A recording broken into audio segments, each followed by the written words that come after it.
Welcome to exam बे। ये video EPFO enforcement officer accounts officer 2020 aspirants के लिए बहुत ही इम्पॉर्टेंट है, जो कि यूपीएससी कंडक्ट कराता है। सो वाइल सर्चिंग मुझे एक डॉक्यूमेंट, पुराना डॉक्यूमेंट मिला।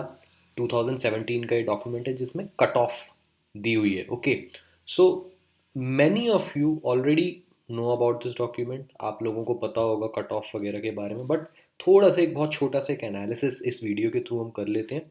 तो 2017 में जब ये पोस्ट आई थी, काफ़ी टाइम बाद ये पोस्ट आई थी, 257 वैकेंसीज इसमें थी। Okay, and total number of candidates appeared in recruitment test, जो कि यहाँ पे गिवन है 1,46,000 कैंडिडेट्स अपीयर हुए थे, जो विच वॉज लेस देन 50%। जो टोटल जो अप्लाई करे थे वो 3 लाख से कुछ कम करे थे, बट 1,46,000 के करीब लोगों ने अपीयर हुए थे एग्जाम में। ओके, कैटेगरी वाइज इसमें आपको दी हुई है 60,000 के आसपास जनरल कैटेगरी के एस्पिरेंट से, फिर OBC SC and ST, total मिला के 1,46,000। Total number of candidate finally selected for different categories 257 इसमें हो गए थे।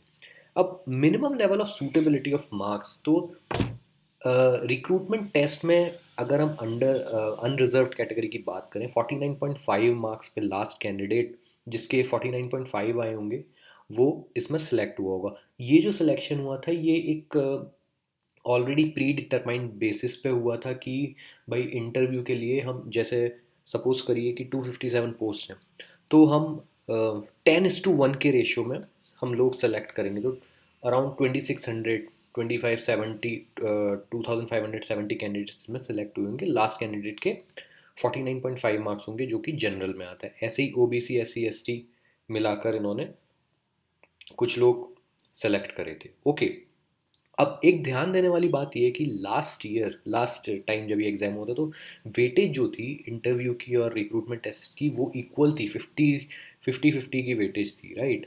तो इंटरव्यू में यूपीएससी ने ऑलरेडी मतलब एक minimum cut off marks type decide कर रखे थे, जो कि अनरिजर्व के लिए 50 थे, ओबीसी के लिए 45, एससी एंड एसटी के लिए 40 और पीएच वगैरह के लिए जो कैटेगरीज थी उनके लिए कोई मिनिमम मार्क्स डिसाइड नहीं करे थे। फाइनल सिलेक्शन जो हुआ था इंटरव्यू मिला के 110.83 मार्क्स पे हुआ था, राइट, आउट ऑफ 200 ये हैं। ठीक है, तो अराउंड 55% के करीब ये इसमें मार्क्स थे। अब इसमें दिए हुए हैं हमारे highest marks obtained by candidate, तो 132.78 जनरल कैटेगरी में हाईएस्ट मार्क्स थे, और जो कि पूरे एग्जाम में हाईएस्ट मार्क्स थे। अगर हम डिफरेंस देखें मिनिमम और मैक्सिमम का, जनरल कैटेगरी में वो अप्रॉक्सीमेटली 22 मार्क्स का ही डिफरेंस है। ऐसे ही अगर हम ओबीसी में देखें तो वो भी 23 मार्क्स के करीब का डिफरेंस है। एससी में देखें तो वो डिफरेंस कम होता जाएगा, राइट, 18 मार्क्स का डिफरेंस है। एसटी में 15 मार्क्स का डिफरेंस है। तो इस तरीके से हमारे सेलेक्ट हुए थे लास्ट ईयर जब ये एग्ज़ाम हुआ था। तो लास्ट टाइम क्या है जो हमारा एनालिसिस कहता है, एस्पिरेंट्स बहुत ज़्यादा अवेयर नहीं थे इस एग्ज़ाम के बारे में। ठीक है, तो बहुत सारे सीरियस लोगों ने, सीरियस कैंडिडेट्स ने ये एग्ज़ाम फिल ही नहीं किया था। और आप देख रहे हो कि अटेंडेंस 50% से भी कम थी, तो काफ़ी सारे लोग देने भी नहीं गए थे। उसका एक रीज़न ये भी था कि यूपीएससी ने सेंटर्स जो थे उनकी कैपेसिटी कम रखी थी। तो सपोज़ करिए कोई कैंडिडेट है वो बेंगलोर में रहता है, उसका सेंटर आ गया चेन्नई, या उसका सेंटर आ गया, सपोज करिए कोई और सिटी में सेंटर आ गया उसका, जो कि बेंगलोर से दूसरी सिटी है, तो उसमें से बहुत ही कम लोग देने जाएंगे। दिल्ली का कोई कैंडिडेट है, उसका सेंटर देहरादून में आ गया, तो इतना लोग अवेयर भी नहीं थे और इतना पता भी नहीं था जॉब प्रोफाइल और इन सब चीज़ों के बारे में, तो नहीं गए थे देने, इसलिए भी कम थे। ओके, और लास्ट टाइम क्या था कि कैंडिडेट्स को ये भी नहीं पता था किस टाइप के क्वेश्चंस आएंगे, क्या सिलेबस है, क्योंकि अगर आप नोटिफिकेशन में देखो ध्यान से तो सिलेबस बहुत ही ब्रॉड दे रखा है, एक एक लाइन का बस एक तरीके से सब्जेक्ट्स के नाम दिए हुए हैं। कुछ नहीं पता था कि क्या आएगा क्या नहीं आएगा, लोग प्रिपेयर करके गए। तो जिन लोगों की तैयारी बहुत ही अच्छी थी, लाइक जो यूपीएससी वगैरह की तैयारी कर रहे थे, उसके अलावा जिन्होंने थोड़ा बहुत टच करा था इंडस्ट्रियल रिलेशंस, लेबर लॉ वगैरह, उनका सिलेक्शन हुआ था। मोस्टली लोग यूपीएससी की तैयारी कर रहे थे। इस बार भी काफ़ी एस्पिरेंट्स ऐसे हैं जो यूपीएससी की तैयारी कर रहे हैं, बट और भी लोग हैं। इस बार अवेयरनेस काफ़ी ज़्यादा है लोगों में। ओके, पोस्ट भी ज़्यादा है। अब आप पोस्ट देखिए कि सिर्फ 60% बढ़ी है। लास्ट टाइम 257 थी, इस टाइम इस बार 421 पोस्ट हैं सिर्फ, जो कि 60% ज़्यादा हैं लास्ट टाइम से। बट अगर आप नंबर ऑफ एप्लीकेशंस देखोगे ना, तो मोर देन 3 टाइम्स एप्लीकेशन इस बार गई हैं। 9 लाख समथिंग लोगों ने अप्लाई करा है। तो अगर हम कहते हैं कि थोड़ी अवेयरनेस ज़्यादा है, तो चलो हम मानते हैं कि 50% लोग भी अप्लाई करते हैं, तो 5 लाख लोग अप्लाई करेंगे, वो सॉरी अपियर होंगे एग्जाम में, जो कि मोर देन 3 टाइम्स है। तो हम 4 से 5 लाख की एक फिगर मान के चलते हैं। तो वैकेंसीज तो सिर्फ 60% बढ़ी, पर अपियरिंग कैंडिडेट्स ऑलमोस्ट 3 टाइम्स या उससे ज़्यादा हो गए। तो आप खुद ही सोचिए, जो कट ऑफ है वो इस बार बढ़ेगी। तो 50 से तो ज़्यादा होगी रिक्रूटमेंट टेस्ट की कट ऑफ, राइट, ऑब्वियसली। और इस बार रिक्रूटमेंट टेस्ट का जो वेटेज है वो भी 75% है, तो इंटरव्यू की जो वैल्यू है वो वैसे भी कम हो गई, तो रिक्रूटमेंट टेस्ट की वैल्यू बहुत ज़्यादा बढ़ गई है। तो अगर हम ये एनालिसिस करके इसे लिख लेते हैं थोड़ा सा अपने माइंड में, थोड़ा सा स्ट्रैटेजी बना के चलते हैं, तो हमारी काफ़ी हेल्प हो जाएगी इसमें। ओके, जो लोग भी इस वीडियो को देख रहे हैं, आप इस हिसाब से देखिए कि रिक्रूटमेंट टेस्ट में आपको कितना ध्यान देना है और किन किन टॉपिक्स पे ज़्यादा ध्यान देना है। जो बुक्स हैं, स्टैंडर्ड बुक्स हैं, यूपीएससी की तैयारी आप में से कई लोग कर रहे होंगे, उनके लिए काफ़ी अच्छा है। हिस्ट्री आपकी इजीली प्रिपेयर हो जाएगी अपने आप ही, कोई स्पेशल प्रिपरेशन नहीं चाहिए। पॉलिटी और economics, current affairs, development issues. Okay, computer applications में आप थोड़ा सा जो आपको इंटरनेट पे या ऑनलाइन कुछ आप गूगल पे सर्च करोगे, आपको capsule, GK capsule, computer capsule, उस टाइप के कुछ चीज़ें मिल जाएंगी, पीडीएफ्स, उनसे आप देख सकते हो।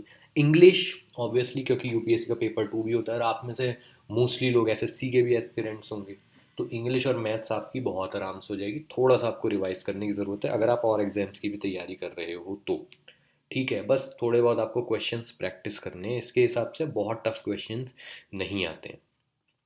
मेरे चैनल पे यूट्यूब में इंग्लिश की ऑलरेडी वीडियो, मैथ्स के भी मैं क्वेश्चंस डाल दूंगा।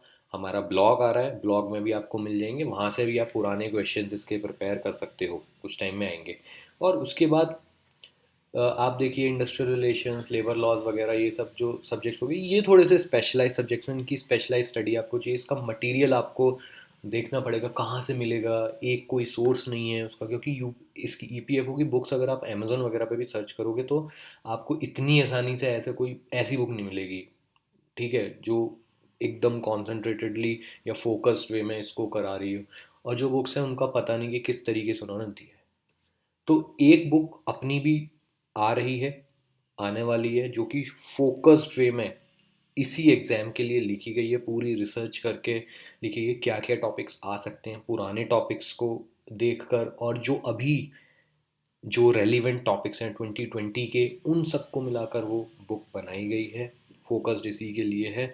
और इसकी मैं गारंटी देता हूँ, जो बुक्स अभी अवेलेबल है उनसे ये आपको काफ़ी बेटर लगेगी। कवरेज काफ़ी अच्छी है, एमसीक्यूज इसमें ओरिजिनल होंगे।